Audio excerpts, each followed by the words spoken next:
Hi there, I'm Matthew Lester from the Rhodes Business School. That's down here in Grahamstown, where the cows invade the place. We talk about a lot of interesting things at this business school, and one of the things coming up that affects all business, and indeed all South Africans, is the National Budget Speech, which coincides with National Tequila Day on the 22nd of February 2017. Now, Prof Gordhan is up against it this year. This is going to be a lethal cocktail of various things that are working against him. Gone are the days where Trevor Manuel could run a national budget speech and everybody would be happy. There was plenty of money around 10 years ago, not so today. In fact, Prof Gordhan has got everything working against him. So let's have a look and put it all together and see what's happening. Right, National Treasury tells us that unless we create 9 million jobs in the next 50 years, South Africa will degenerate into social chaos. That's a reality. It is identified in the book of Thomas Piketty, Capital in the 21st Century, that if one allows inequality to grow indefinitely, then social problems arise. And we have to do something about that. It's not happening at the moment. So if we look at the growth figures in South Africa today, they're hovering around the 1% mark. They still haven't recovered from the financial crisis of 2009. We all thought they would. And growth rates drive tax collections drive what governments can spend, and so all of that is not good news for Prof Gordhan. If we go to the National Development Plan, Trevor Manuel estimated in the grey line there that we would not have a population that would not exceed 60 million people. That was wrong. Since the delivery of antiretrovirals has rolled out, South Africa's population rate is growing steadily once again, and by 2030 there will be 6 million more people than even Trevor Manuel anticipated, and growing even further. So our basic plan, which we're working to, is already out of date. When one comes to the fees must fall crisis, which is dominating the news, we see that that's about 1 million students, or 5% of the total number of South Africans in education. And that's the type of unrest that can be caused by a small minority. Imagine if they all came out screaming. Then we really would have a problem. So we have to deliver. But we're not delivering. The real per capita expenditure of South Africa has not increased since 2014, and there is very little prospect of it increasing until real growth rates return into our economy. So Prof Gordhan will stand up on Budget Day, as he has done at every budget since 2009, and he will say, our national deficit is at 3 to 4% of GDP, but don't worry, that's its worst point. We're going to get better from here. Then he will continue and he will say, expenditure will increase by 7% or so for the next year. That's nominal increase in expenditure. And consequently, that's not going to make much difference to the average South Africans. Because fees must fall is trending, we'll see that there's an additional allocation there for students. They're going to get a 9% increase in expenditure, but that's only about 2% above the inflation rate. They will draw pretty pictures and they'll say, yes, South Africa, we are spending more on post-school education than anything else. They won't draw in that line what we're spending in interest. Prof Gordhan's obvious big problem is the national rating agencies. They're dying to drop South Africa down to junk status, and we're not helping ourselves in the process. We are saying, right, debt service costs have now increased by more than 10% per annum, the highest increase in state expenditure of all.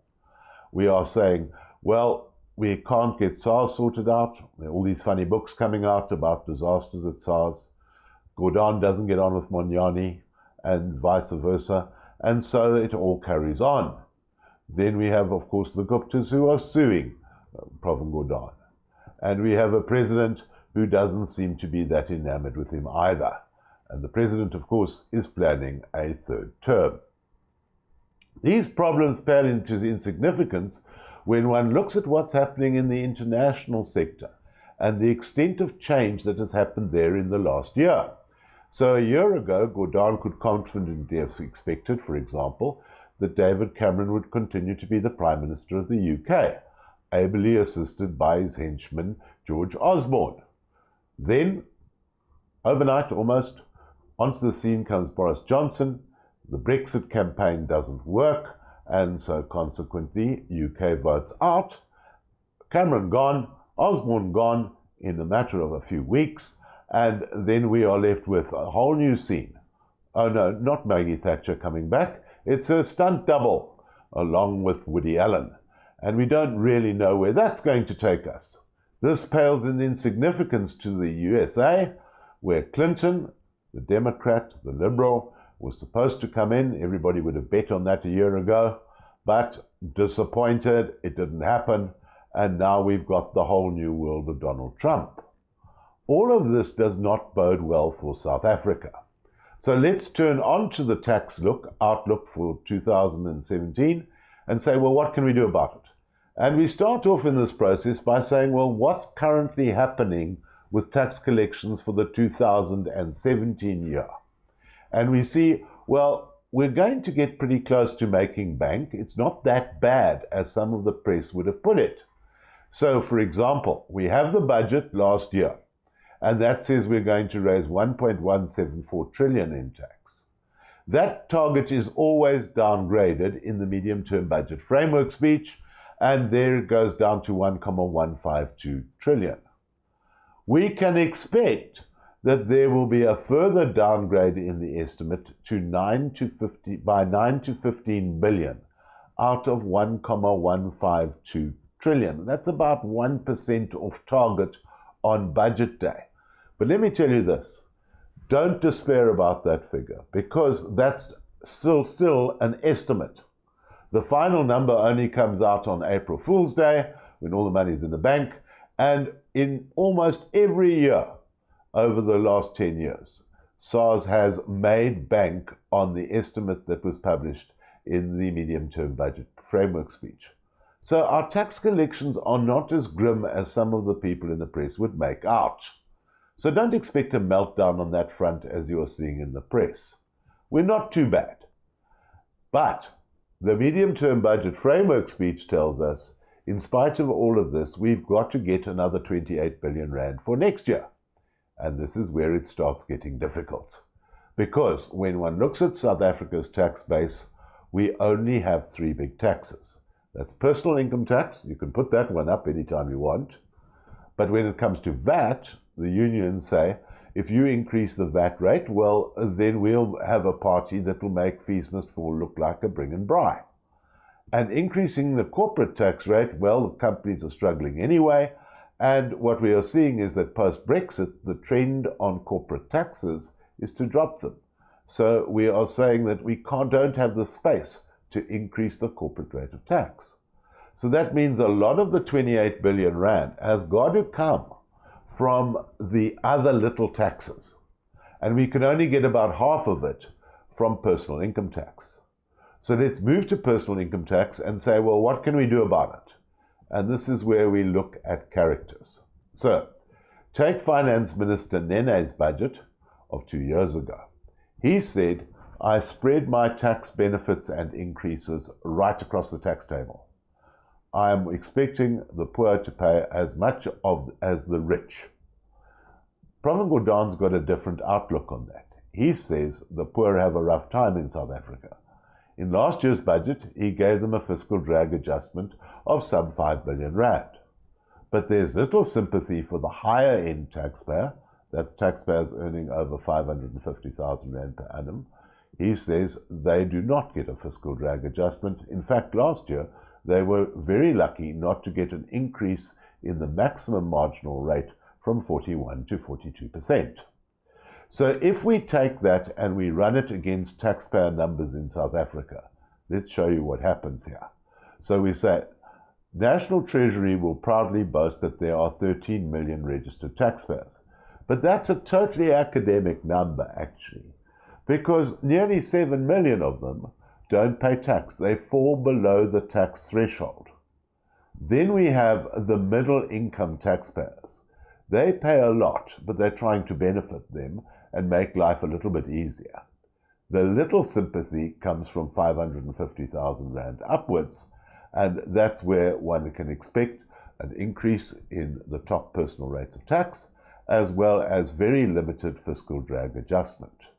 The trend is going to have to continue, that if one looks at taxpayers earning over 550,000 Rand per annum, they are 13% of the total number of taxpayers, but they are expected to pay 63% of the total personal income tax of South Africa.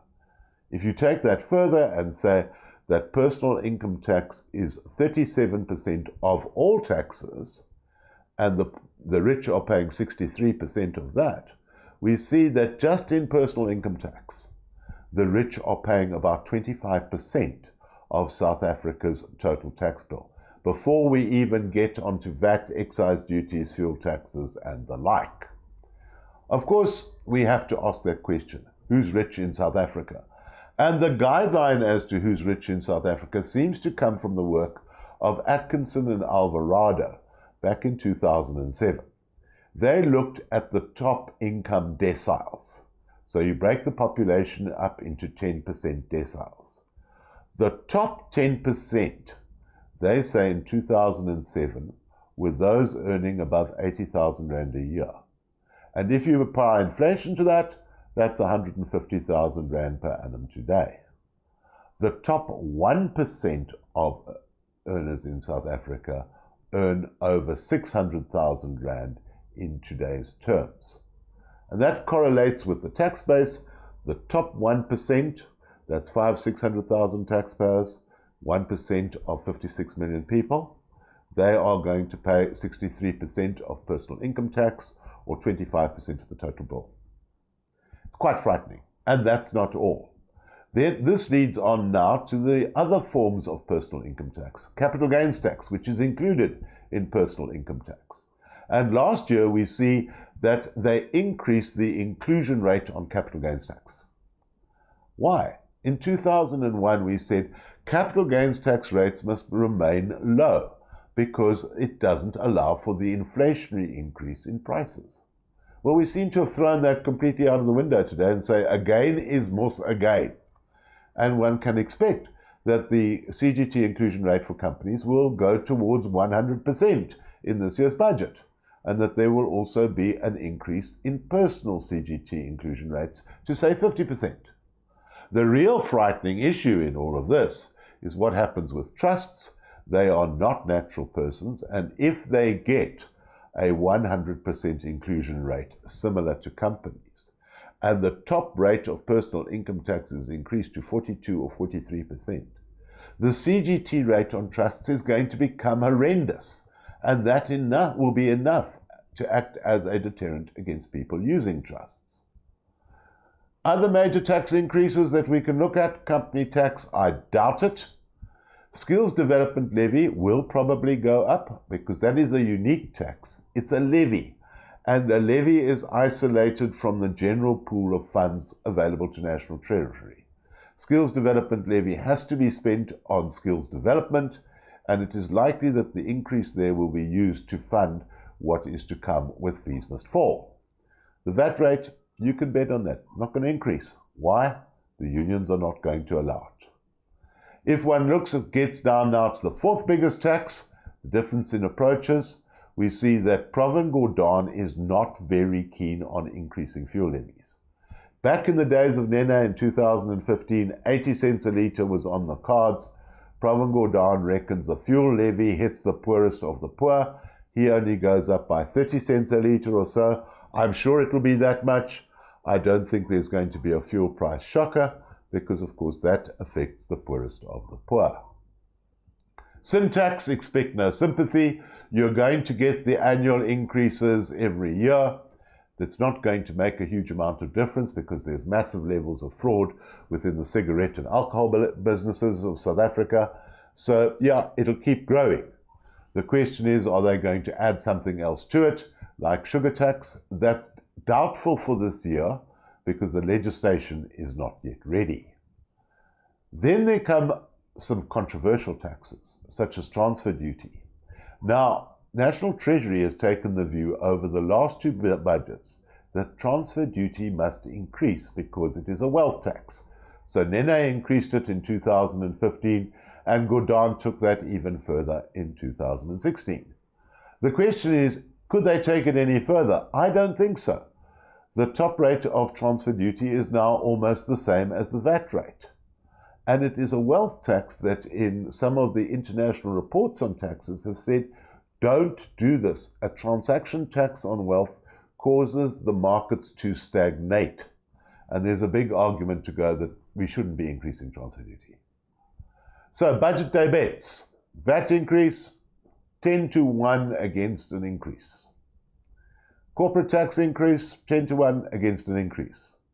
Personal tax increase, I'm not taking any bets on that, we know it's going to happen. Fuel tax increase, we know it's going to happen. And substantial new taxes, doubtful, because the legislation is not ready. So there's really not a lot to bet on. Other developments that we're hoping to see something about, well, we'd like to hear what's going to eventually happen on carbon emissions tax. Will we bring it in 2018, or will it die a death as it has in most parts of the world? Sugar tax, to what extent are they going to make that go to beyond cool drinks, etc.? What's going to happen with estate duty and donations tax? Recommendations have been made by the Davis Tax Committee. They have not yet been implemented. And the Molees report is saying that is an acceptable form of wealth tax that is not as dangerous as some other forms of wealth tax. So there's some work to be done there. And we'd all like to know what's going to happen with the long-promised national health insurance. Will South Africa ever be able to afford it? Then maybe some announcements on wealth tax as well. So now we go as to how do you spend all of this money? And again, Gordon has got very little room to move. We say, right, basic education uses up the biggest single slice of the budget, 16% of the total revenue stream. Then we've got to keep everybody healthy. That costs 168 billion rand a year. Defense, that's a declining budget, but it's still 181 billion rand a year to maintain law and order. Then comes economic affairs, then your local government development and social infrastructure. Then comes your general public services, your social protection, that's your grants, etc. It's actually a small component of the total. And then comes the big one, or the more and more growing one, your debt service costs. So where are the students all in this? They're the tiny little bit at the top of the pie there. They are a mere 68 billion rand out of a total expenditure of 1.3 trillion rand. And they are expecting more. Well, if you break out that budget there and you say, well, what can we do for the students? There's a 68 billion rand budget, but it has to be split between vocational training and skills development. They come first. The remainder of the pie goes to the students in either form of NSFAS or in terms of government subsidy. And then we've got to build a couple of universities more at the end. The debate will be as to how do they deploy that money in the future. Is the university subsidy the way to go because it benefits the rich as much as the poor? Can they get NSFAS on its feet so that we can get proper financial aid through to needy students? It's a massive debate, and we hope to hear more about it in the budget. Right, so there we go. That's about what you can expect on budget day. Not a hell of a lot. There's very little place to move. What everybody is wanting from Gordon is a miracle. Something similar to what we saw in 1994. It's very difficult to achieve that. So cheers. See you on budget day. Bring your tequila with, and we'll see what happens. I'm Matthew Lester at the Rhodes Business School. Thank you for your attention.